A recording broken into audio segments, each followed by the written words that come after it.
రాజధాని అమరావతిలో మంగళగిరి కీలక ప్రాంతంగా మారింది. దీంతో మంగళగిరి రైల్వే స్టేషన్ పునర్నిర్మాణం జరుగుతోంది. రాజధాని అవసరాలకు తగ్గట్టుగా మంగళగిరి రైల్వే స్టేషన్ను అభివృద్ధి చేస్తున్నారు.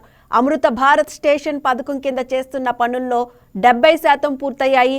మిగతా పనులను త్వరగా పూర్తి చేసి ఉగాదికి సరికొత్త రూపురేఖలతో మంగళగిరి రైల్వే స్టేషన్ అందుబాటులోకి రాబోతోంది.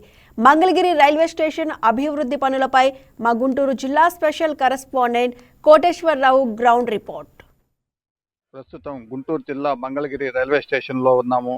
మంగళగిరి రైల్వే స్టేషన్ పునఃప్రారంభం 2024 ఫిబ్రవరి 26వ తేదీన ప్రారంభించారు. వీడియో కాన్ఫరెన్స్ ద్వారా కేంద్ర ప్రభుత్వం నరేంద్ర మోడీ ప్రారంభించడం జరిగినది. దీని తర్వాత కేంద్ర ప్రభుత్వం, కూటమి ప్రభుత్వం రెండూ కలిసి శరవేగంగా పనులు పూర్తి చేయడంలో నిమగ్నమై ఉన్నారు. అత్యాధునిక టెక్నాలజీతో శరవేగంగా టాయిలెట్స్, ఫ్యాన్స్, ఈ బల్లలు మొత్తం లోపల ఉన్నటువంటి ఎక్విప్మెంట్ అన్నీ కూడా మంత్రి నారా లోకేష్ నియోజకవర్గంలో శరవేగంగా పనులు జరుగుతున్నాయి.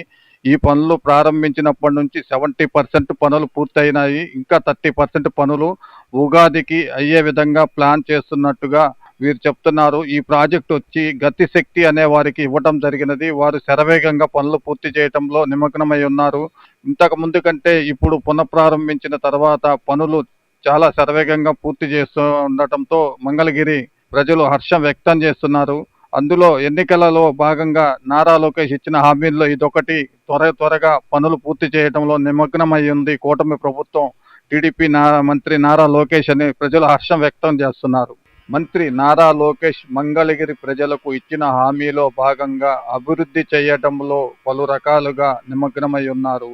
అన్ని శరవేగంతో పనులు పూర్తి చేయడంలో మంత్రి నారా లోకేష్ పనిచేస్తున్నారని మంగళగిరి ప్రజలు హర్షం వ్యక్తం చేయడం జరుగుతుంది. YK TV news channel KVSR Koteswararao, special correspondent Guntur, Mangalagiri. Please subscribe to YK TV Network. Please subscribe to YK TV. Please watch YK News. Don't forget to subscribe YK News channel